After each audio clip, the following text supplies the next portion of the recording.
Hello everyone, welcome to class 8 science chapter 11 Force and Pressure volume 2. In this chapter we will learn about non-contact force. Okay, so let's start. Some forces do not involve physical contact between two objects on which they act. कुछ कुछ ऐसे force होते हैं जिनमें दो object के बीच में, जो भी दो ऑब्जेक्ट आपस में वर्क कर रहे हैं, उनके बीच में कोई भी फिजिकल कांटेक्ट नहीं होता है and they act through the space between them. वो किस तरह से एक्ट करते हैं? जो उनके बीच में स्पेस होते हैं, स्पेस होने के बावजूद भी वो वर्क करते हैं. Such forces are called non contact force. इस तरह के फोर्स नॉन कॉन्टैक्ट फोर्स होते हैं. तो let's see the definition of non contact force. Non-contact forces are forces that can act even when objects are not in physical contact with each other and bring about change. Non contact force ऐसे force होते हैं जब दो object आपस में work करते हैं बिना किसी टच के, बिना किसी फिजिकल वर्क के, और उनमें जो होता है स्पेस का गैप होता है, बिना कांटेक्ट में आए हुए ही वो उस ऑब्जेक्ट में चेंज ला देते हैं. यही जो होता है नॉन कॉन्टैक्ट फोर्स कहलाता है. And non contact force are of three types: magnetic force, electrostatic force, gravitational force और force of gravitation. So let's start. The first, magnetic force. When you bring a bar magnet near iron clip, do not touch the bar magnet to the iron clip. जब आप iron clip के पास में कोई भी, जब magnet के पास में आप आयरन क्लिप लेकर आते हैं, अब आपको वो आयरन क्लिप को उस बार मैग्नेट से टच नहीं कराना है. The iron clip move from their original position towards the bar magnet under the influence of magnetic force. अब ये जो आयरन क्लिप होती है वो अपनी ओरिजिनल पोजीशन से इधर उधर थोड़ा सा मूव करने लगती है. वो किस लिए? वो बार मैग्नेट के जो मैग्नेटिक फोर्स होता है उसकी वजह से. It is seen that magnetic force acts even when the two objects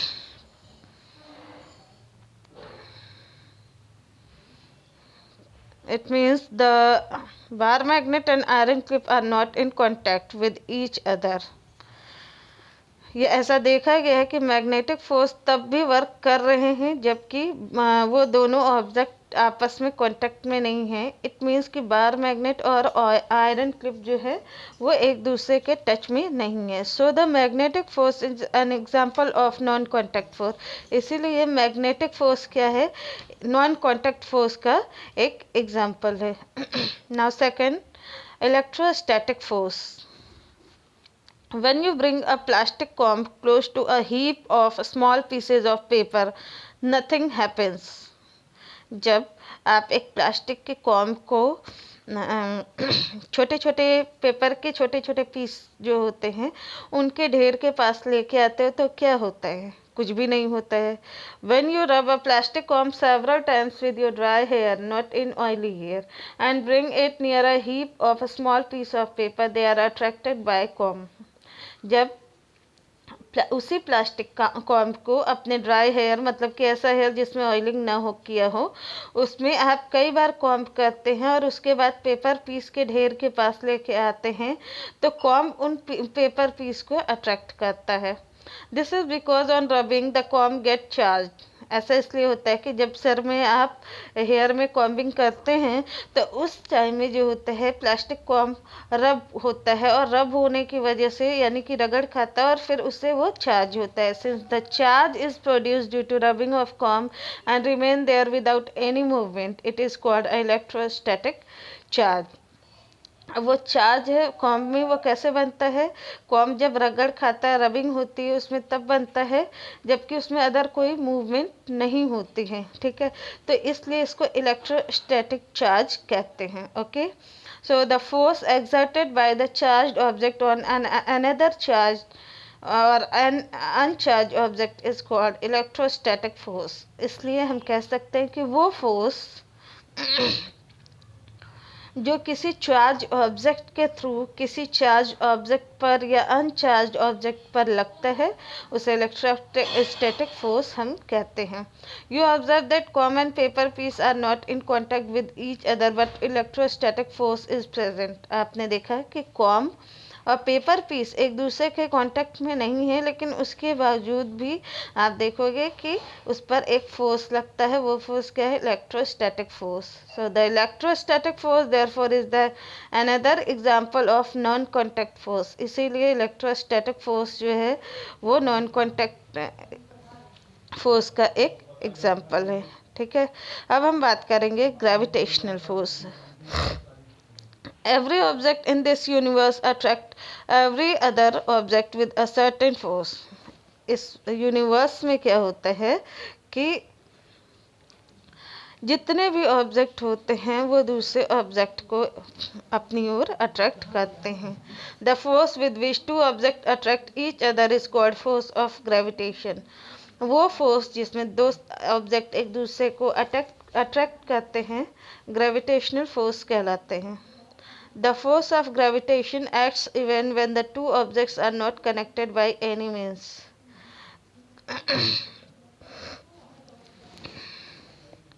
Gravitation force. Gravitation force.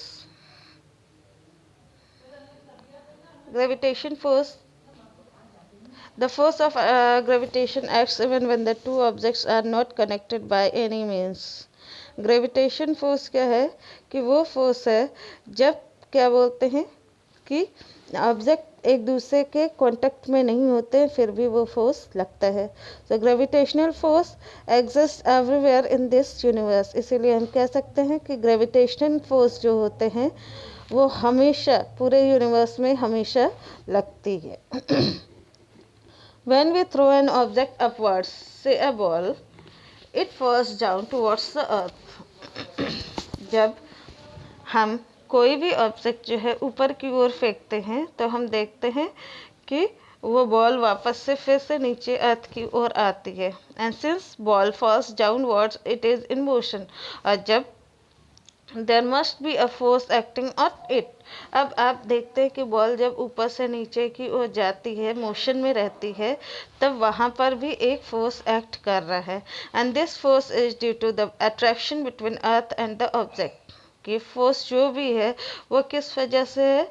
उस ऑब्जेक्ट और अर्थ के बीच में जो है एक फोर्स वर्क कर रहा है, या यूँ कह लीजिए कि अर्थ जो है अट्रैक्शन लगा रहा है, फोर्स ऑफ अट्रैक्शन लगा रहा है उस ऑब्जेक्ट के ऊपर।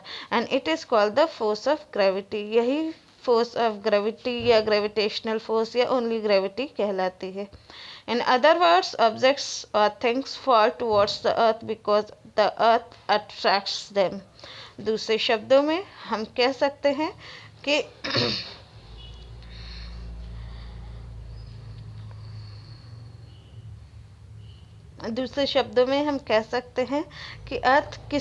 अर्थ पर कोई भी ऑब्जेक्ट इसलिए गिरता है क्योंकि अर्थ हर चीज़ को अपनी ओर अट्रैक्ट करती या खींचती है।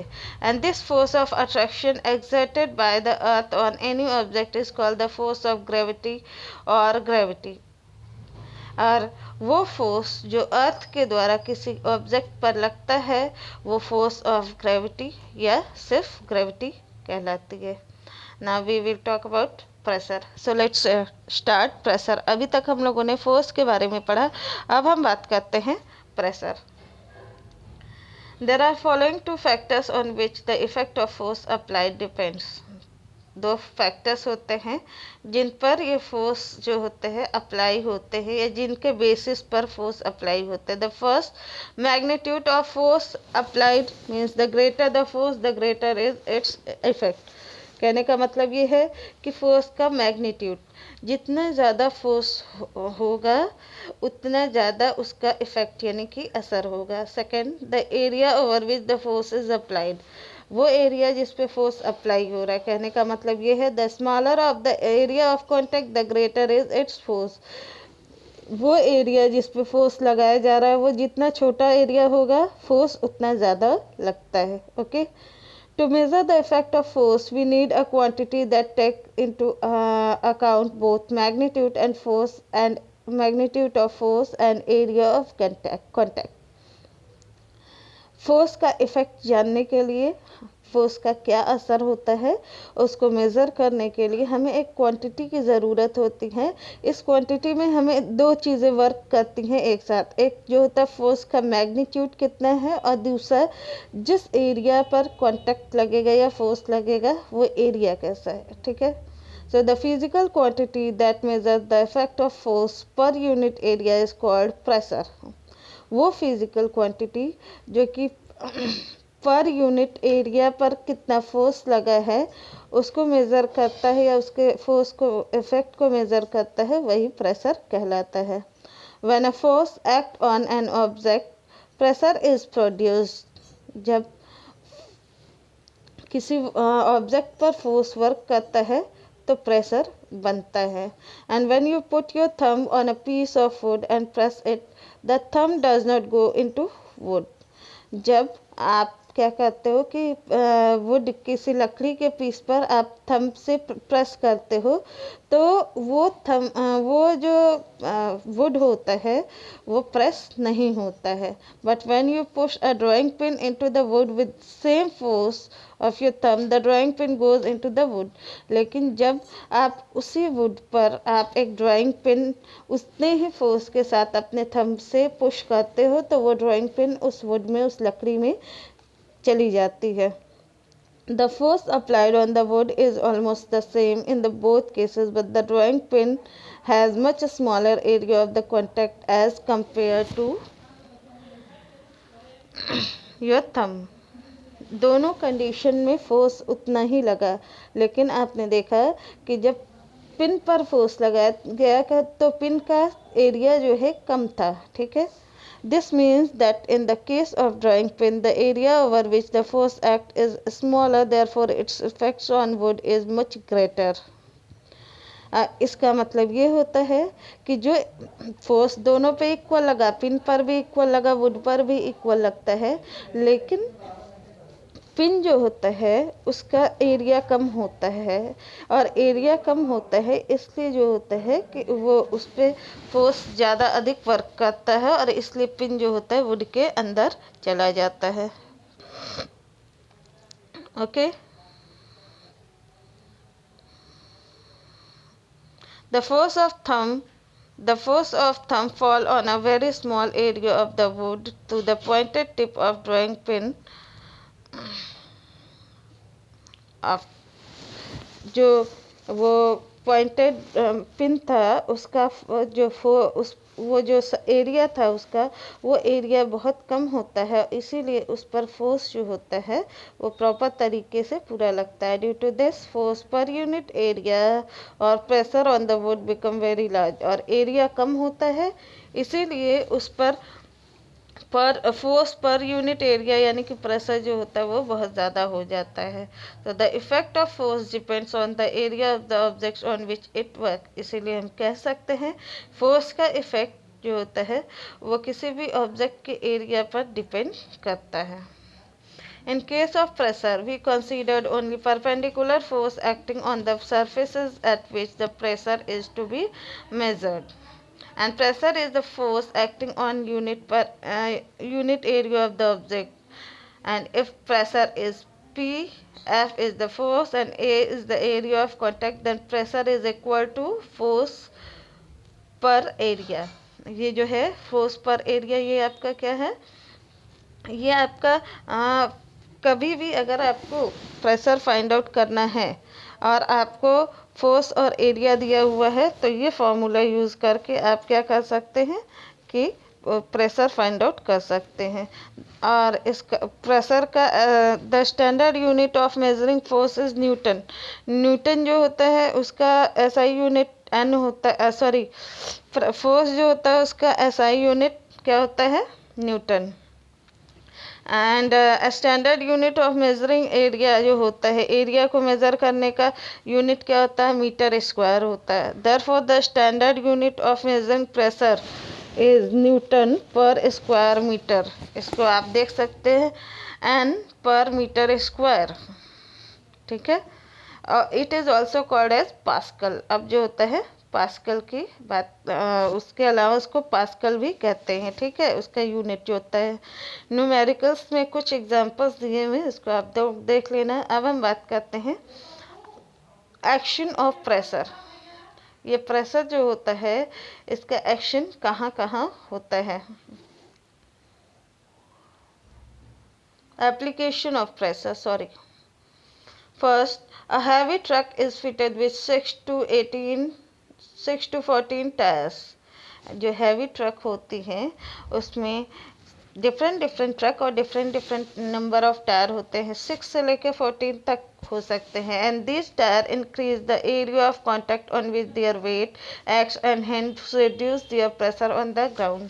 ये जो टायर होते हैं वो क्या करते हैं कि कॉन्टैक्ट जो ग्राउंड होता है उस ग्राउंड से टच होते हैं और इस वजह से उसका एरिया जो होता है वो बढ़ा देते हैं। जब एरिया बढ़ा देते हैं तो उस ट्रक पर रखे हुए जो भी लोड या सामान होते हैं उसका प्रेशर ग्राउंड पर कम लगता है। Second, skiers use long flat skis to slide over snow. जो स्कीयर्स होते हैं वो क्या करते हैं, लंबे लंबे स्कीज जो होते हैं फ्लैट होते हैं उसका यूज़ करके वो आइस पर या स्नो पर स्लाइड करते हैं। This skis have large area of contact that reduces the pressure on the snow and enables the skier to slide over the snow without sinking in the snow।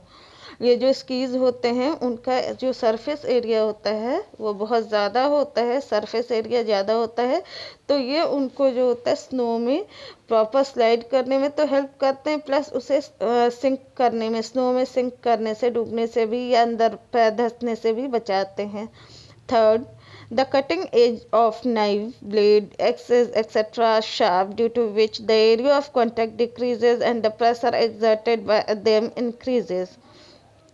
जो knife होते हैं उनके cutting करने वाले, जिस side से हम लोग कट करते हैं वो किनारा या फिर ब्लेड या एक्स, ये सब जो होते हैं शार्प होते हैं। शार्प होने की वजह से उनका एरिया कम हो जाता है, जब एरिया कम हो जाता है तो प्रेशर ज़्यादा हो जाता है। And this large pressure help to cut the objects easily. और जब प्रेशर ज़्यादा होता है तो इसी वजह से कोई भी ऑब्जेक्ट इजीली कट हो जाता है उससे। Next, foundation of high-rise buildings are kept wide so that they are exert less pressure on the ground and do not sink in due to the extremely high pressure of the building। जो multi storey building, बहुत ऊंची ऊंची buildings होती हैं, उनका जो base होता है उसको बहुत ही चौड़ा बनाया जाता है। जब चौड़ा बनाया जाता है तो यानी सरफेस एरिया ज़्यादा हो जाता है, और जब सरफेस एरिया ज़्यादा हो जाता है तो बिल्डिंग का प्रेशर ग्राउंड पर कम लगता है। Okay, next, a school bag has wide strap made of thick cloth or canvas। Due to this, the weight of the bag over a large area of the shoulder of the child producing less pressure on the shoulders। जो बच्चों के school bags होते हैं उनके straps जो होते हैं वो चौड़े चौड़े क्लॉथ्स यानी कैनवास से बनाए होते हैं। जब स्ट्रैप्स चौड़े होते हैं इसका मतलब क्या होता है कि सरफेस एरिया बढ़ जाता है, और जब सरफेस एरिया बढ़ जाता है तो बच्चों के शोल्डर पे लोड या वेट जो होता है या प्रेशर जो होता है कम फील होता है। तो it becomes more comfortable to carry the heavy school bag. और इसी चौड़े स्ट्रैप्स की वजह से हैवी स्कूल बैग कैरी करने में प्रॉब्लम नहीं होती है। Next 6 point, a wide steel belt is provided over the wheels of army tanks so that they exert less pressure on the ground and do not sink into it। जो tank वगैरह होते हैं उन tank, जो army के tank होते हैं उनके व्हील पर एक मतलब चौड़े चौड़े स्टील के बेल्ट लगे हुए होते हैं। वो इसलिए होते हैं कि वो क्या करते हैं, उस टैंक के ग्राउंड पर जो एरिया होता है उस एरिया को क्या करता है, वो बढ़ाता है। जब एरिया बढ़ाता है तो प्रेशर कम लगता है, और प्रेशर कम लगता है इसकी वजह से, ताकि वो टैंक जो है मिट्टी में धंसे नहीं। ठीक है, डू यू नो, क्या आप जानते हैं, animals like camels walk easily in desert as compare to horses और donkeys because they have broad feet. Animals जैसे कि कैमल जो होते हैं वो डेजर्ट एरिया में हॉर्स और डंकी के कंपैरिजन में बहुत ही आसानी से वॉक कर सकते हैं। क्यों? क्योंकि कैमल जो होते हैं उनका फीट या पैर बहुत ही ब्रॉड चौड़ा होता है। Broad feet exert less pressure on the sandy ground, और ब्रॉड फीट जो होते हैं, चौड़े फीट पैर जो होते हैं वो सैंडी ग्राउंड पर कम प्रेशर लगाते हैं। ठीक है, अब हम पढ़ेंगे प्रेशर एक्सर्टेड बाय लिक्विड। जो लिक्विड होता है उस लिक्विड के थ्रू जो प्रेशर लगता है उसके बारे में हम पढ़ेंगे, but in next volume. So let's wait for next volume. Thank you.